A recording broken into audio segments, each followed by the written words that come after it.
Hello, and welcome to the Midnight Forum. Here we share tales, either chilling or thrilling. Some are just that, stories, formed in the minds of others for entertainment, or embellished so that the initial truth is fully obscured. Do you know what lives in the woods? You may be thinking of wildlife, but I am referring to something else, something more supernatural. Tonight, we visit a tale from the American Midwest, the story of a man who has an encounter with one such creature. Is it real, or just the creation of a mind that has struggled with unbearable loss? I'll leave it to you to decide, but remember, some are more true than you may think.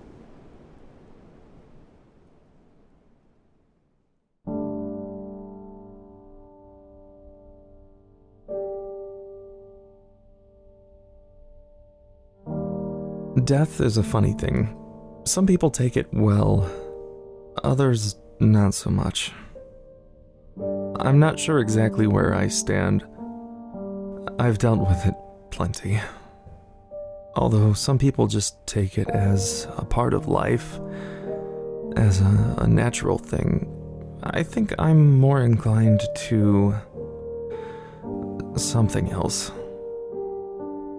I think maybe death can be many things, I don't know. What do you do when things just aren't right?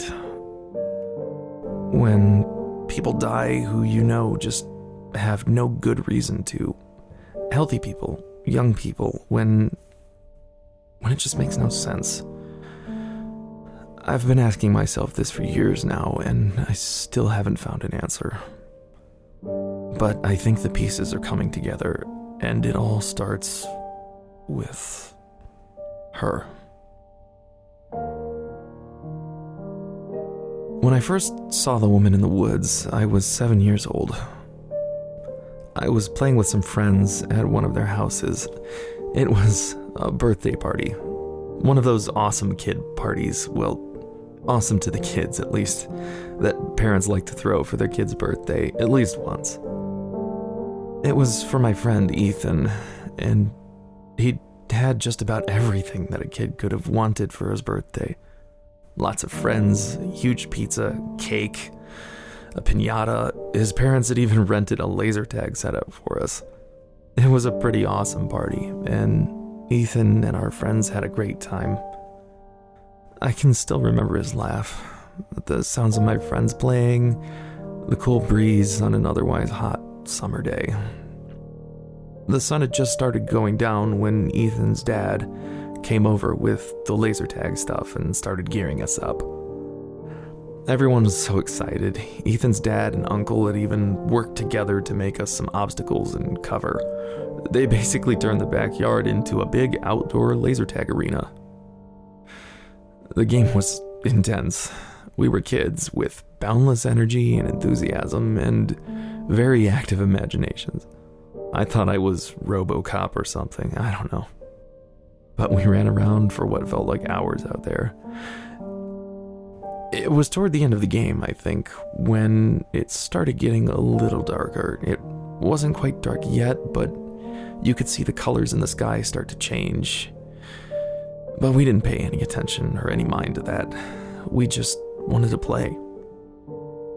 We were playing some kind of last man standing kind of game, everyone for himself, where one person tried to take out everyone else, and I thought it'd be a good idea to hide behind a tree on the edge of the property. I thought, well, no one would find me there, for sure.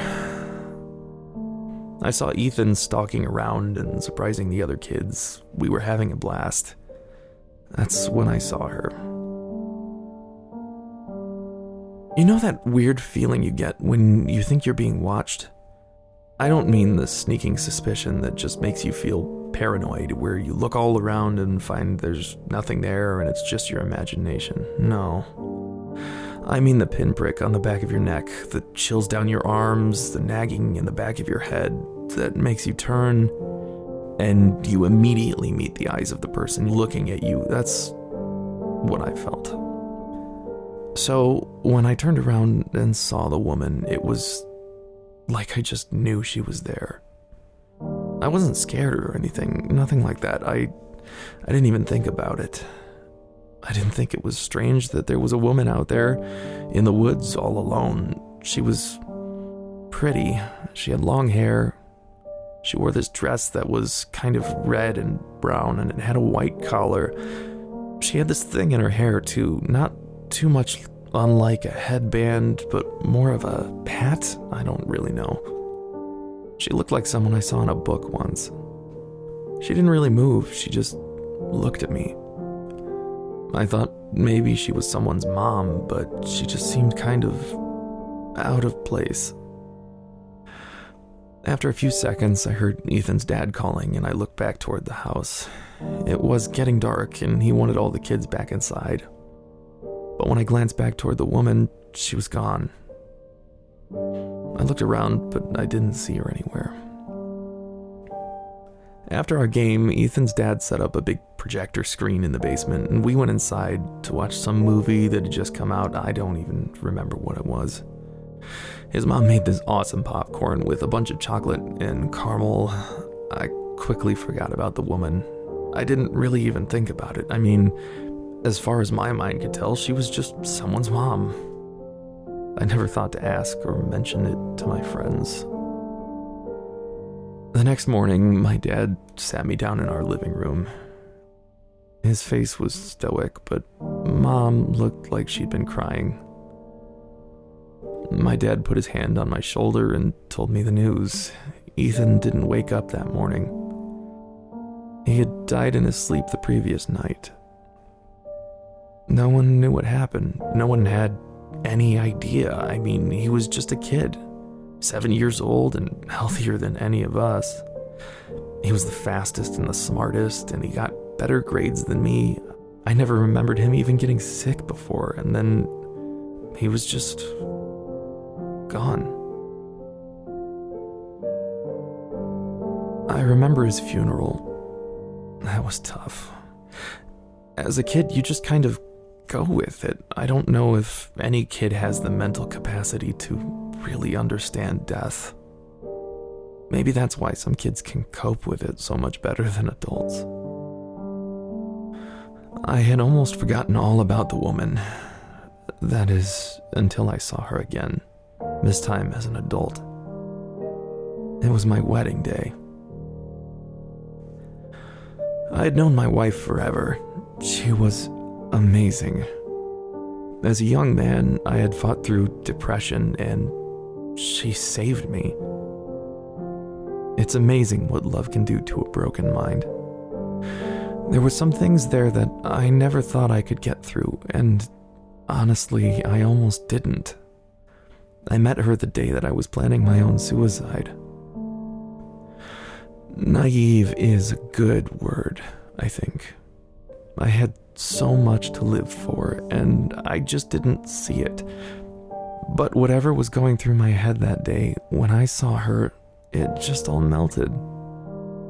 She took every shadow and made my life bright again.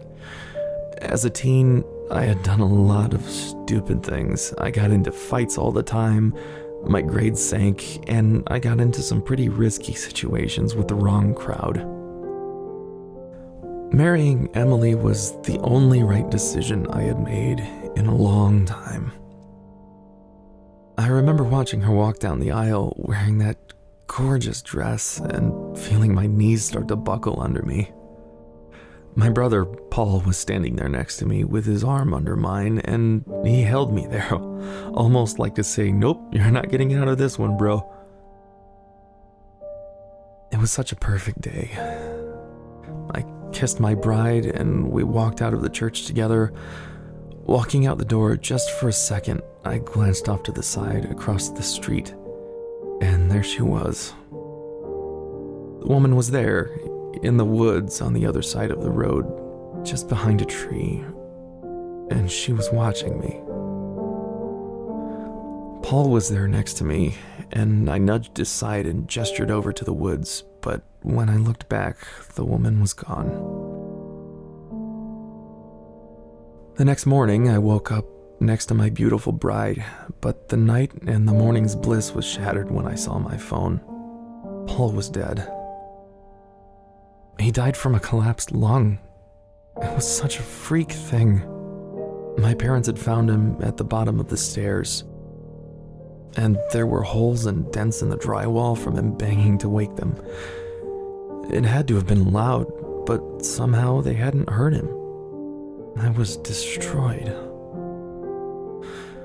This whole situation struck me as just very strange. My dad was a very light sleeper. Every time I tried to sneak out of the house as a teenager, he caught me. It was like he knew something was going on, like he had a sixth sense or something. I don't know. That he didn't hear Paul struggling to breathe when he was only 15, 20 feet away in the middle of an otherwise quiet night was just wrong. At least Emily was there to comfort me. I remember talking to her about Paul, about all of the good times we'd had together, about all the times we'd fought, and all the times he'd stood up to my bullies to save his little brother, mostly from situations I'd gotten myself into in the first place. We hadn't always gotten along, but in the end, Paul was my hero. His funeral was the hardest thing I'd ever had to do. I spoke there, some crappy poem and a Bible verse. It was a long day. Too many people crying. This time, I knew what death was. It was cruel. It was uncaring. It took the people you loved way before they should have been taken. I wish this had been the last time. I had almost forgotten about the woman again. Her second appearance had been so abrupt and so quick that it almost didn't register to me when I thought about it that day. But the third time, it all rushed back to me. Emily and I had been married for a while, and we had a son. We named him Luke. When Luke was 2 years old, Emily and I took a vacation, and he stayed with her parents. Since we had never had a honeymoon due to Paul's death, we went out to the mountains and rented a cabin. It was one of the best times of my life, just Emily and I. We spent most of our nights in a hot tub on the deck, overlooking the valley below us. It was awesome. On our last night, she came again. She was just within sight, just barely there, only a pinprick of lights where the moonlight met her eyes, but I could see her. She stood past the clearing, within the first row of trees, straight ahead from our front porch. I had a pipe in one hand, in a state of total relaxation when I caught her eyes. Somehow, again, I had known exactly where she was, just like last time, and my past sightings came rushing back to me. I never called to Emily, just walked. I crossed the clearing, following the woman. She turned and walked away from me, and I followed her, crying out. I wanted to know who she was, where she came from, why this was happening. I didn't want to lose anyone else again.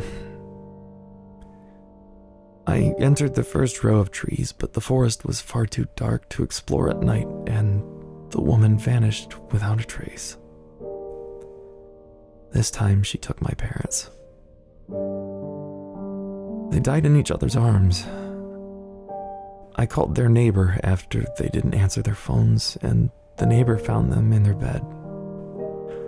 The coroner said that they both suffered massive heart attacks in their sleep. At least it was peaceful. That day, I started researching the woman. At first, I was just reading any book I could about the supernatural, but I didn't really get anywhere that way. I found lots of interesting mythical creatures, but nothing that really fit. I was excited when I started reading about banshees, harbingers of death from Celtic folklore, but the woman didn't share their signature scream. I searched and searched, but before I could find any answers, she came again. I tried again, vainly to chase after her. I didn't want to lose anyone else. I chased her through the woods behind our house, the pathless forest barely giving under my feet. I ran tirelessly after her, keeping her in my sights for at least a few minutes this time. Now I knew it was possible, but in the end, again, I lost her. And this time I lost Luke as well. Emily and I were devastated. Luke was only 5 when he was taken from us. How do you even begin to handle that situation as a parent? We were never truly the same. Then I had only my wife left, and I searched obsessively for answers. Eventually, I came across something promising. It was an old Puritan folktale from the early settlers of the American colonies. They had come across some creature in the forest, something the natives had told them about. It didn't have a name, but what really caught my attention was the picture on the second page.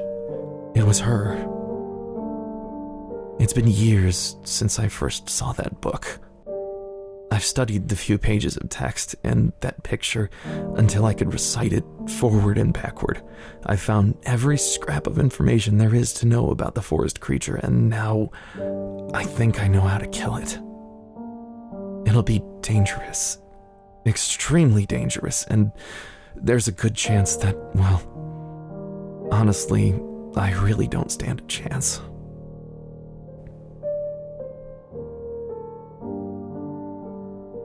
She's outside my house right now. I can see her through the window.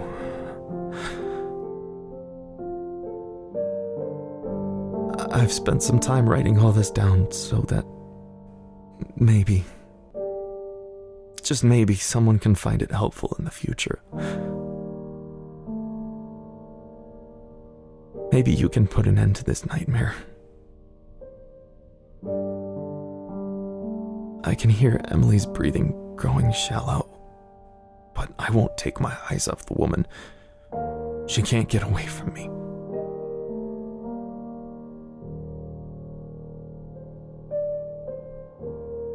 If you're reading this, please don't come looking. Where I'm going, no one should ever go.